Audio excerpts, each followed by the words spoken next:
esse, pregando, falando a respeito do Filho de Deus. Estou feliz também, porque descobri uma regente, aqui. E olha, o pastor está muito bem servido, viu, pastor? Muito bem servido de regente. Queridos, sem mais demora, abram suas Bíblias em Lucas capítulo 24, apenas os versos de 1 a 6, sendo que o verso 6, apenas a parte A, em que vai ser definida como ressuscitou.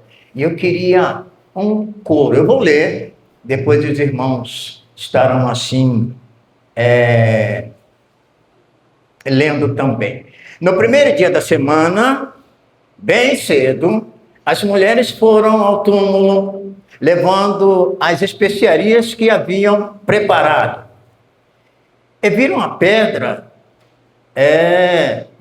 tinha sido já afastada da entrada.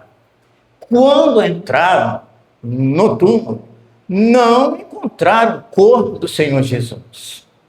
Enquanto estavam ali perplexas, 2 homens apareceram, 2 anjos, vestidos com mantos resplandecentes. As mulheres ficaram amedrontadas e se curvaram com o rosto em terra. Então, os homens perguntaram: por que vocês procuram entre os mortos aquele que vive? Ele não está aqui, ressuscitou. Eu só queria que vocês agora repetissem comigo: aleluia! Aleluia. Jesus está vivo. De novo, aleluia! Aleluia. Jesus está vivo. É nisto que quero que você comece a pensar a partir de agora. Porque se ele está vivo, se ele está presente aqui entre nós, não é por acaso. Algo ele quer fazer aqui, nesta noite, assim como tem feito em todas as outras. Então não perca a oportunidade de dar ouvido, não à voz do pastor Mário, mas à voz de Deus, que certamente estará falando contigo nesta noite. Queridos, o tema que foi me dado pelas irmãs foi: a cruz não foi o fim da história. Não foi o fim da história. E eu queria, antes de entrar na crucificação e na ressurreição de Jesus, eu gostaria de tratar contigo apenas alguns minutos a respeito da Páscoa. Não é? O que é a Páscoa? E por que o povo que Deus tirou da escravidão do Egito deveria celebrá-la? Queridos, após mais ou menos 430 anos, aquele povo que tinha ido lá para o Egito, 72 almas, Jacó com seus filhos, e tudo que ele possuía, essa ida foi providencial lá para o Egito. Por que foram para lá? Foram para lá como refúgio. A fome apertou, eles aonde estavam não tinha como se manter vivo sem alimento.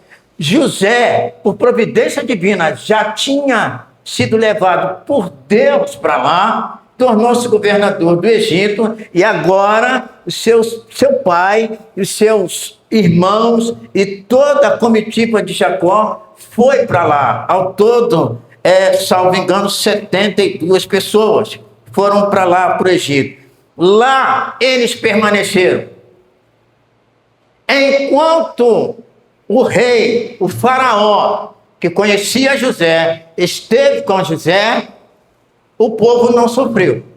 Vindo, porém, outro rei que não conhecia José, e vendo que o povo judeu se multiplicava de forma interessante, a ponto deles correrem risco deles serem mais que o povo do Egito, aí então eles começam a escravizar esse povo. 430 anos eles permaneceram lá, mas certamente não foram escravizados por 430 anos. Não é? Vamos tirar aí o período em que o rei que conhecia José, o faraó, esteve ao lado desse povo, cuidando deles, dando a eles terra para que eles pudessem cuidar do seu rebanho. E lá então, ficaram lá 430 anos, sofrendo, não é? Não foi por acaso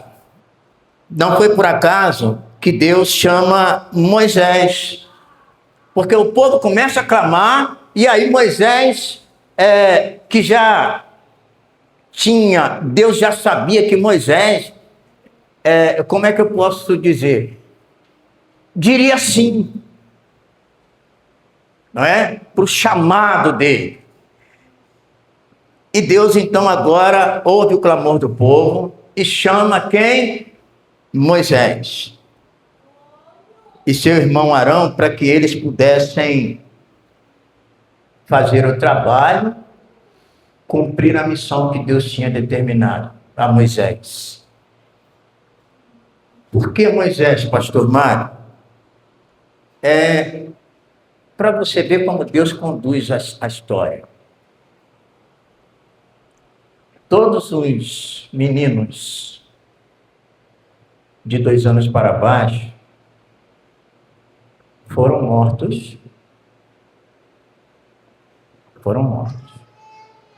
Para Faraó, aquele Moisés que nasceu era determinado que todo menino fosse morto. Todo. Nenhum podia ficar. E aí o que acontece? Acontece que uma parteira, por providência divina, resolve pegar Moisés, tão pequenininho, colocar num cesto com betume e colocá-lo então no rio. Coloca Moisés lá. E aí o que acontece? Moisés é encontrado pela filha de quem? Faraó. Exatamente, pastor, pela filha do cara que queria que todos os homens, os meninos que nascessem, fossem mortos.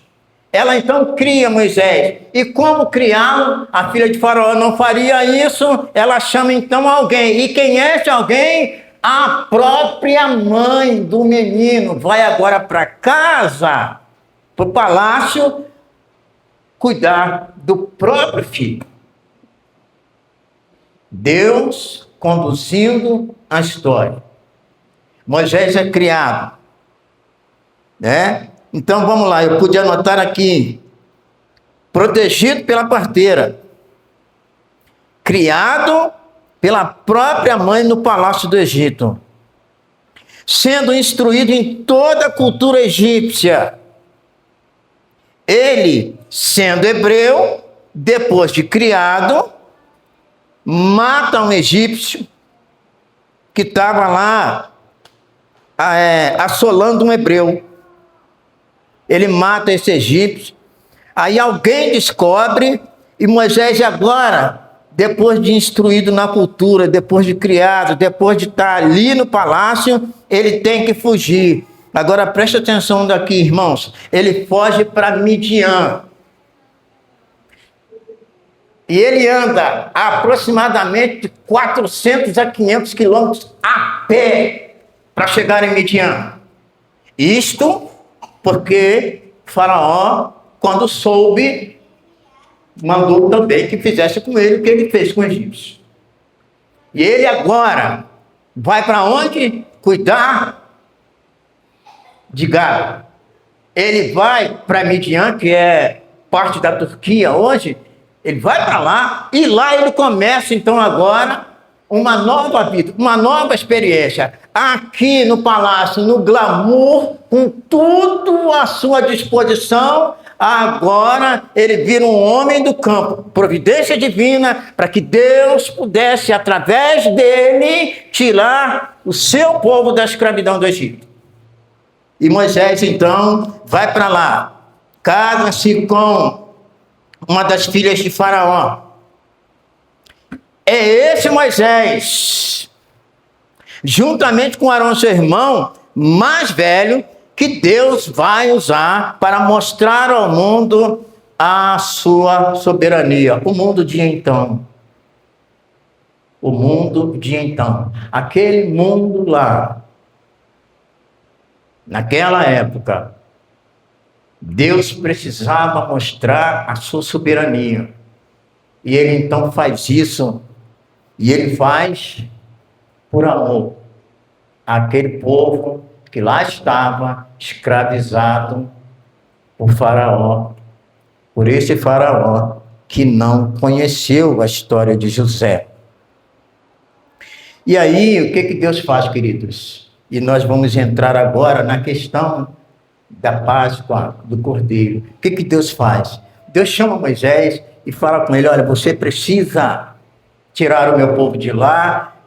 Deu as diretrizes para ele, ele reclamou, aí Deus deu a ele Arão, seu irmão mais velho, para poder falar ao povo que Moisés, ele era pesado de língua, e aí então Moisés agora pronto para ir, ele obedece e ele vai. Isso vai culminar nas pragas do Egito, porque era projeto de Deus enviar 10 pragas, e essas 10 pragas, preste atenção nisso, essas 10 pragas eram 10 divindades que os egípcios não abriam mão de jeito nenhum. A crença deles, a fé que eles tinham nessas divindades era algo assim de espantar. Coisa que muitas das vezes nos falta como cristãos, né? Eles tinham fé nas divindades erradas. A gente tem fé num Deus que é vivo e que está presente nesse momento aqui, e a gente precisa pensar nisso. Tá? E aqui, antes, o que ele faz? Todas as pragas vêm. A última era exatamente a que Deus ia pegar Faraó, não é? Pelos pés, ia derrubá-lo, porque Faraó era considerado um deus.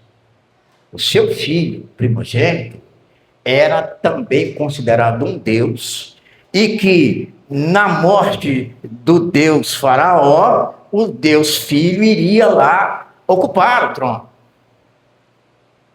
Eu não sei se ele só tinha um filho, mas aquele filho que ele possuía estava preparado para assumir o trono. Aí então, o que acontece? A praga. Aí vem a primeira, vem a segunda, vem a terceira. Não vou aqui citar as pragas, mas a última era a morte dos primogênitos. E aí o que Deus faz? Deus diz para Moisés e Arão: manda ao povo se preparar, pegar um cordeiro, tá? Degolar, pegar esse sangue desse cordeiro, colocar nos umbrais e na verga das portas de cada casa, e vai acontecer que quando o anjo destruidor passar, ele vai ver o sangue espargido ou aspergido, como queiram, lá no umbral da porta, na verga também, e aí eles vão passar por cima. Páscoa literalmente significa passar por cima. Pastor, passar por cima atropelando? Não.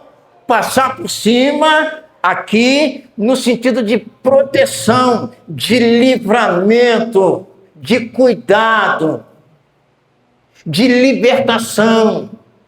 Porque quando o destruidor chegava, ele olhava o sangue lá e ele não entrava naquela casa e não destruía nem os primogênitos, homens, não é? E nem animais, porque todos os primogênitos de Faraó foram destruídos do Egito. Todos, de homens a animais. Ninguém ficou. E quando terminou, pastor, eu imagino, eu queria estar lá para ver. Eu queria estar lá para ver, porque assim, Faraó disse, olha, agora vai lá aonde estão os israelitas e vê quantos mortos tem. E aí, então, quando eles chegam lá, não tinha nenhum. Por quê? Porque o sangue cordeiro aspergido nos umbrais, na verga das portas, impediu que eles também fossem mortos. Pastor Mário, mas eles foram guardados e protegidos porque eles eram bonitinhos, eles foram protegidos e guardados porque eram merecedores, eles foram protegidos e guardados por méritos próprios. Não, foi pela misericórdia, pelo amor de Deus. É o que acontece com qualquer um de nós. Não há mérito em nós para a salvação. Se tem alguém aqui pensando que por levar uma vida digna, por ser alguém que cumpre suas palavras, por ser alguém que de ótima reputação, como o irmão Kleber estava aqui lecionando na parte da manhã, que acha que você passa aonde você passar e não tem ninguém que tenha o que falar de você, deixa eu te falar uma coisa, você está redondamente enganado ou enganada. Você precisa confessar os seus pecados ao Senhor. Romanos 3:23 diz que todos pecaram, separados estão da glória de Deus. Todos pecaram. Todos. Não tem ninguém. Quando Adão caiu, toda a raça humana caiu com ele, porque ele era a raça humana. E toda a raça humana foi contaminada. E com você não é diferente, você está no mesmo barco. Mesmo barco. Aqui, a gente vai ver em Êxodo capítulo 2, né? Capítulo 12, a gente vai ver que Deus mostrando a sua soberania. Outra coisa, a gente vai ver aqui esses cordeiros mortos com sangue espargido lá na porta. A gente vai ver aqui o quê? Um inocente pagando pelo culpado. Mas antes, bem antes, lá no Jardim do Éden, também aconteceu a mesma coisa. A mesmíssima coisa. Adão e Eva pecam, desobedecem a Deus, e aí se escondem com medo. Eles se esconderam por dois motivos. Primeiro, por causa da vergonha da nudez. Segundo, por causa do medo, Marilsa, das consequências dos erros. Por isso que eles se esconderam. Não é? E quando Deus pergunta, onde estás? Deus não estava perguntando porque não estava vendo, não. Aqui tem um advérbio de modo. Deus estava perguntando a ele, onde estás? Desta forma, qual é o teu estado? É de pureza, como eu te fiz, ou de pecado por ter desobedecido? É isso que Deus estava perguntando. Não era onde eles estavam, se estavam atrás de uma árvore ou não. Então, aí Deus faz o quê? Uma pele, uma roupa de pele. Irmãos, vamos lá. Será que tem pele de outra coisa? Hoje até tem, né? Uma pelezinha que eles fazem aí e vende.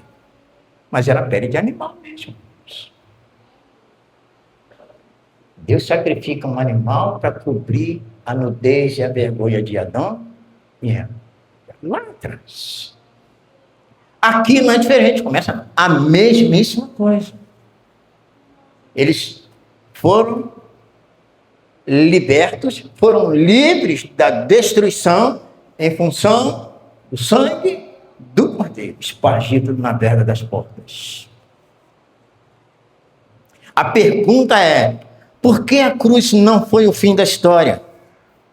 Queridos, todos os cordeiros, todos os animais mortos lá, nenhum sobreviveu.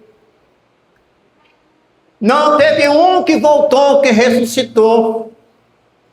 Todos eles, degolados, fim de vida.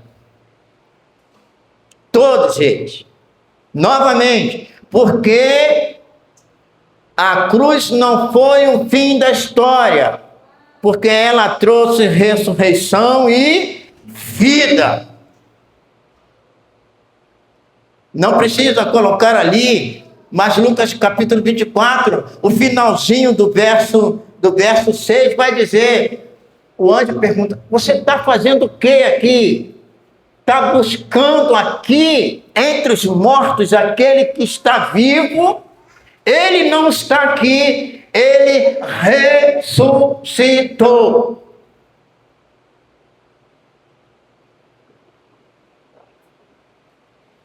Depois da morte dos primogênitos, Deus então manda a Arão, a Moisés e Arão, que eles fizessem o quê? Passassem para o povo que eles precisavam celebrar esse, eu diria, sem medo de errar, esse fato histórico. Celebrar esse milagre que aconteceu lá. E aconteceu mesmo, que a palavra de Deus é verdadeira. Aqui a Bíblia não contém a palavra de Deus, ela é a palavra de Deus. Ela é. A cruz não foi o fim da história, porque Jesus ressuscitou. E ele disse assim, onde estiver 2 ou 3 reunidos em meu nome, aqui estou eu no meio deles. Ele está aqui. Nessa noite. Ele se faz presente aqui.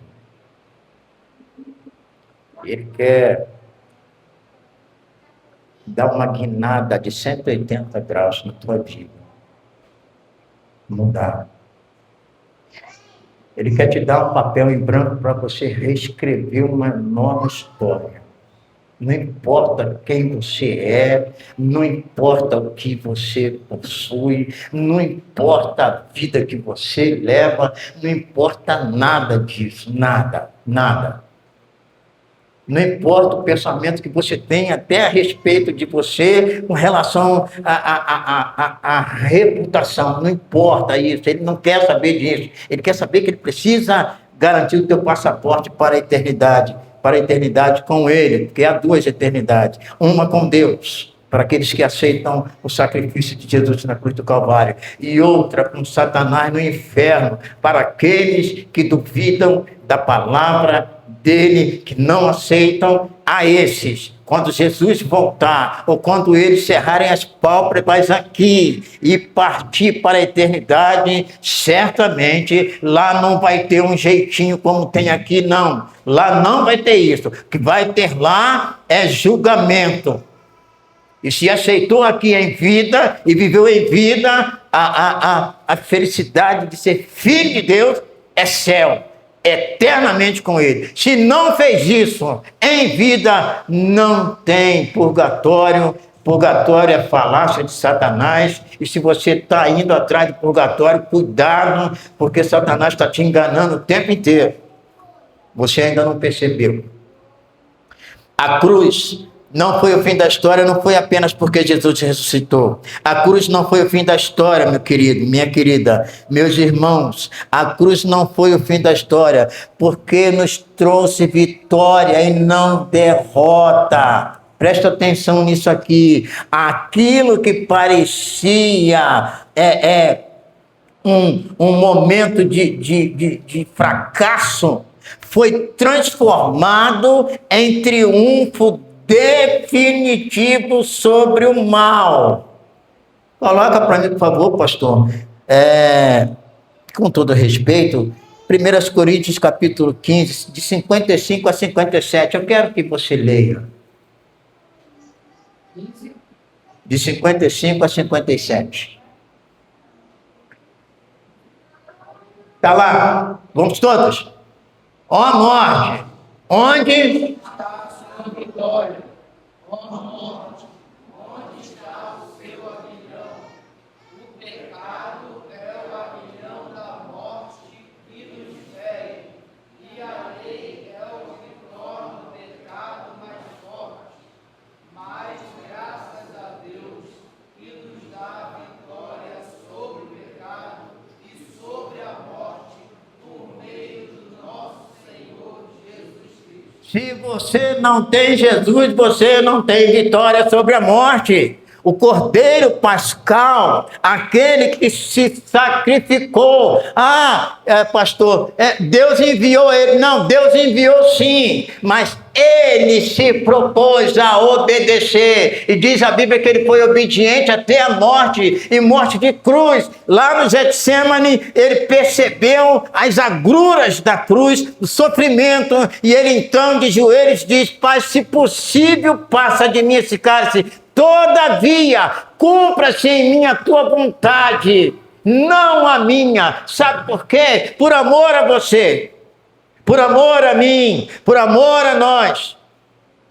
A história da cruz não foi uma invenção, foi um fato. E você precisa entender isso. Sua capacidade, sua habilidade, sua inteligência, tudo que você tem e possui, nada disso vai valer. Vale aqui, não para Deus. Não para Deus. O apóstolo Paulo era poliglota, eu acho que era até mais do que isso, pois cursou a maior das faculdades da época. Foi o homem que mais escreveu na Bíblia. No entanto, pastor, ele considera todo o conhecimento dele como esterco. Você sabe o que é esterco, né? Você sabe. A cruz não foi o fim da história, porque trouxe vitória e não derrota. A cruz, querido, não foi o fim da história. Não foi. Sabe por quê? Pois ela prova o amor de Deus e redenção. Tem um versículo na Bíblia que diz assim: porque Deus amou o mundo de tal maneira que deu seu Filho único para que todo aquele que nele crê não pereça, mas tenha vida eterna. Isso é um hino. Tudo que você precisa fazer é crer no sacrifício de Jesus. Aliás, a pergunta não devia nem ser essa. Jesus, você quer aceitar Jesus? A pergunta não devia ser essa, não. A pergunta devia ser: Jesus, o senhor aceita? O senhor aceita o Mário? Depois de ter criado na igreja, sair, fumar, beber, prostituir, enganar. E aí, alguém lá, eu estou na igreja, o pastor diz: você quer aceitar a Jesus como Salvador da sua vida? A pergunta é o inverso. Jesus só aceita esse crapo lá. Aceita ele, esse verme, esse que conhecia a tua palavra, que foi criado nela, e que agora resolve ir lá para o mundão. Essa era a pergunta. Mas o amor de Deus, como é imensurável, suas misericórdias não têm fim, a pergunta continua do mesmo jeito. E a pergunta feita hoje é: você já tem Jesus? Você já tem Ele? Você já experimentou viver para Ele, por Ele, para Ele? Já sabe, já Já sentiu o gostinho de ver a presença dele na sua vida, por onde você passa? Já? Se ainda não, faz isso hoje. Faz isso hoje, querido. A cruz não foi o fim da história, querido. Pois ela prova o amor de Deus para conosco. Né? João capítulo 15, verso 13, vai dizer assim: ninguém tem maior amor do que esse. Em outras versões está assim: nenhum homem tem um amor como esse, o de dar a sua vida pelos seus amigos. Foi o que Jesus fez. De repente, o que te atrapalha é a tradição. Eu fui visitar uma pessoa, uma intitulada Mãe de Santo, porque um rapaz tinha aceitado a Jesus, ele estava lá fazendo cabeça, tinha pego lá um dinheiro com ela para fazer os trabalhos, né? E aí ele se converteu, o dinheiro já tinha sido gasto, e ela disse: eu quero ver se esses crentes vêm aqui trazer o dinheiro. E a gente foi lá. Fomos lá no centro, levar o dinheiro para ela. E aí, chegando lá, com muito tato, depois de conversar um pouco, dona Marinalva, eu me coloquei assim, digo: olha, eu tenho o maior prazer de ser seu filho. A senhora é tão simpática. Posso perguntar uma coisa para a senhora? Ela disse: pode, pode. Eu disse: eu sei para onde vou quando eu fechar os meus olhos. A Bíblia diz que eu vou para um céu maravilhoso. Eu sei que sou salvo. Dona Marinalva, para onde a senhora vai quando a senhora morrer? A resposta dela foi: não sei. Minha tataravó fundou isso aqui, minha bisavó, minha avó, eu sigo a tradição. Não posso abandonar a tradição. De repente tem gente aqui hoje seguindo a tradição. Cuidado. Cuidado, queridos. É muito interessante que você comece a pensar. A cruz não foi o fim da história, e sim o início da esperança de vida eterna e de perdão.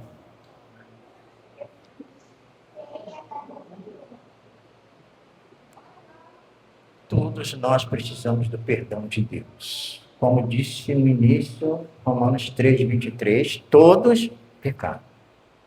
Pastor Mário, como é que esse perdão chega na minha vida? Com você reconhecendo o seu estado de pecado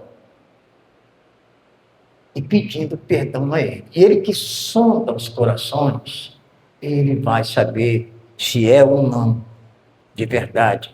Sendo assim, algo sincero, você estará perdoado, perdoada, e vai então agora passar a pertencer às fileiras dos salvos. Mas pastor, não tem que se batizar? Tem sim, você tem que se batizar, é uma ordenança. Mas vamos que você entregue seu coração para Jesus hoje e sai dessa porta aqui e um mal súbito faz você ir para o andar de cima. Então eu não vou para o céu porque eu não me batizei. Não, queridos. Você vai sim. Você vai sim. O ladrão da cruz não foi batizado, não. Ele disse: Senhor, lembra de mim quando estiveres no teu reino. Jesus falou: hoje mesmo estarás comigo no paraíso. O perigo é você querer esperar para fazer exatamente como o ladrão da cruz. Procrastinar, aceitar a Cristo como Salvador e Senhor, não dá. Não dá. Porque Deus diz, a Bíblia diz que Deus tem todos os nossos dias contados. O meu pode estar terminando hoje. Mas se terminar, Valdeci, vou tranquilo. Falei de manhã, né? Se terminar hoje, vou tranquilo. Quem vai ficar chorando aqui é a Ana. Mas vai chorar um pouco também, não vai chorar muito não. Entendeu? Porque como crente, ela sabe aonde eu estou. Então, o choro vai ser aquele choro normal. Depois vai passar. Depois vai passar. Para onde é que você vai? Se você perder a sua vida hoje, se teu último suspiro for hoje, para onde você vai? Esse cordeiro crucificado, mas que ao terceiro dia ressurgiu, não foi em vão. Tudo que ele quer, tudo que ele almeja, é que você se renda a ele. O pastor estava pregando e quando ele fez o apelo, veio um homem numa cadeira de roda, sem as duas pernas, e chegou perto do pregador e ele perguntou: Deus aceita um homem pela metade? O pregador falou: sim, aceita. Quando esse homem pela metade se entrega por inteiro. Você está precisando disso. Vamos concluir, queridos. O sacrifício de Jesus na cruz foi para que eu e você tivéssemos vida eterna. João 10:10 vai dizer assim: o ladrão não veio senão para roubar, matar e destruir. Ele veio para roubar tua paz, ele veio para matar os teus sonhos, e ele veio para destruir a tua vida e levar a tua alma para o inferno. Sabe quem é esse ladrão? Satanás. Esse que é o ladrão. Agora, há esperança, pastor Maio? Sim. O pastor tem pregado isso aqui o tempo inteiro. Há esperança. E eu quero ler para você, quero ler contigo, 1 João, capítulo 3, verso 8. Eu vou ler aqui, pastor, porque eu já errei cantando a música, o hino, eu vou virar para cá. Mas, quando continua a pecar, mostra que pertence ao diabo.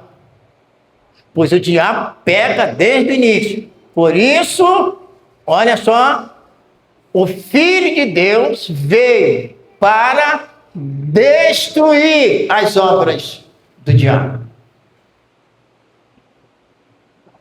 Então, tudo aquilo que ele tenta fazer para impedir você de ser um servo de Deus e de fazer parte desse rebanho que vai pertencer, que pertença à igreja triunfante.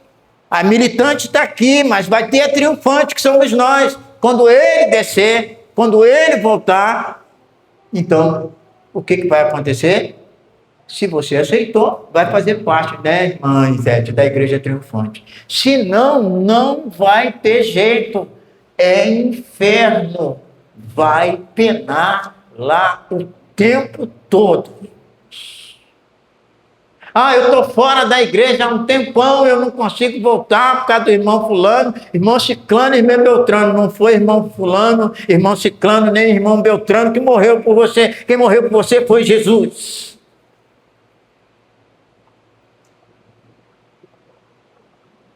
Quem morreu por você foi Jesus.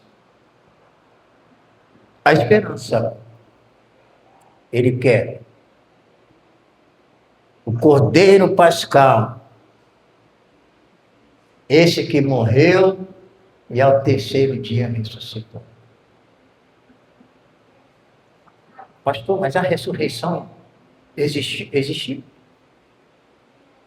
Existiu sim. Ninguém conseguiu esconder.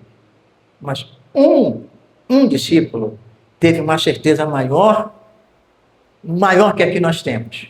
Porque ele estava dentro da situação. Pedro. E eu vou finalizar dizendo o que aconteceu com ele. Na ressurreição de Jesus, ele foi um dos últimos a chegar. E ele chega e olha uma situação que deu a ele toda a certeza da ressurreição. Eu vou te falar que situação foi essa. Era próprio do Senhor, quando estava fazendo a sua refeição, que acontecia? Ficava aqui, pastor, o servo esperando. Lenço nas mãos. Irmão Charles é o Senhor, eu sou o servo. Irmão Charles termina a refeição, ou melhor, ele para a refeição, pega aquela toalha, cinge e joga em cima da mesa. Levanta e vai embora. O servo continuava em pé, aguardando a volta, ou melhor, perdoe-me, o servo sentava à mesa e fazia a sua refeição, porque ele só podia comer depois do Senhor. Agora, se o Senhor terminasse, fizesse a higiene, dobrasse o lenço e colocasse lá, o servo permanecia em pé, porque aquele lenço dobrado indicava o seguinte: vou voltar. Então ele não sentava à mesa. E de fato, o Senhor voltava mesmo. Quando Pedro entra no sepulcro, o que ele vê? O lenço sobre a cabeça de Jesus, agora dobrado no lugar à parte. Dobrado. Pedro, quando olha, ele... E aí não adiantou nada os romanos inventarem uma série de mentiras. Romanos não, os romanos, judeus também, tá?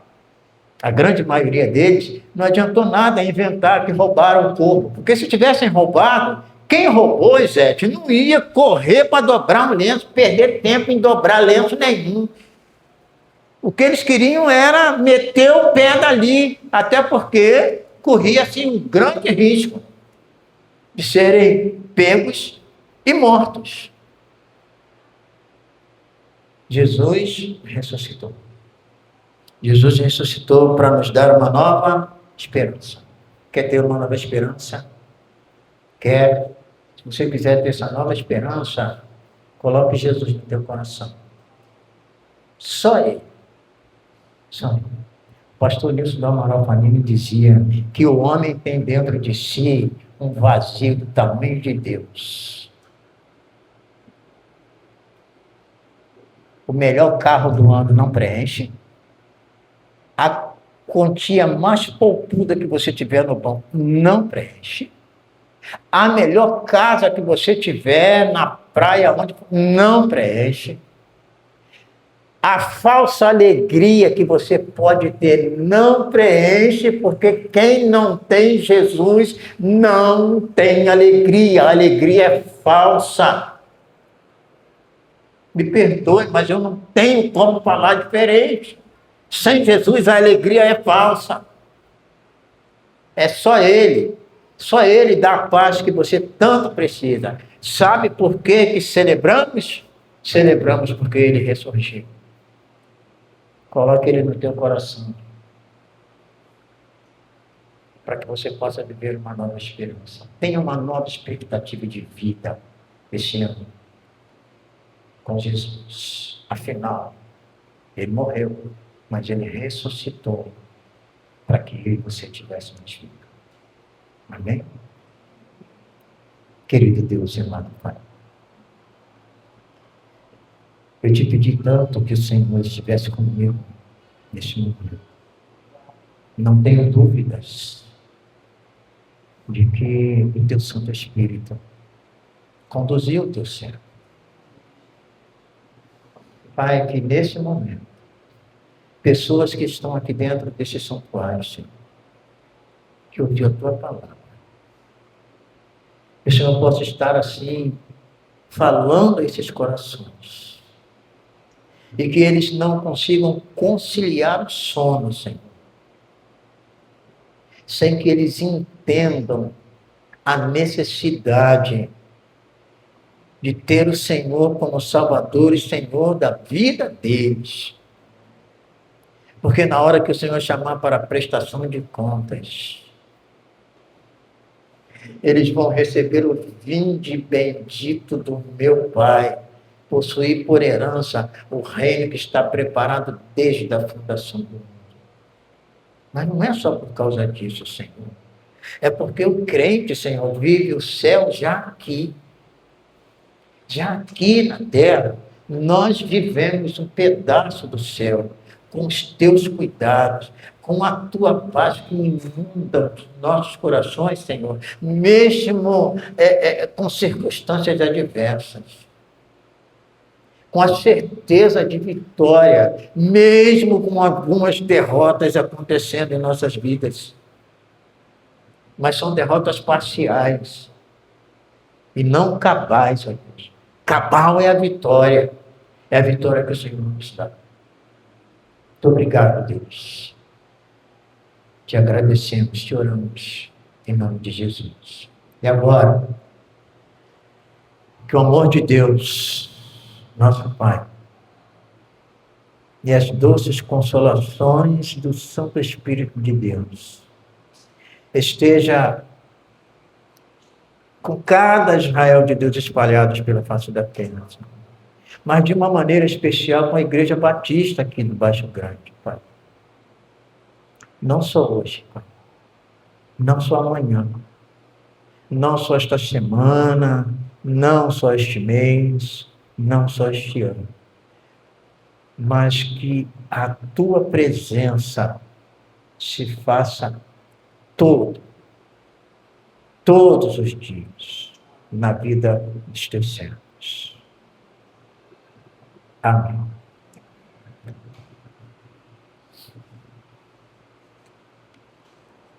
Orações pessoais, estamos encerrando o culto desta noite.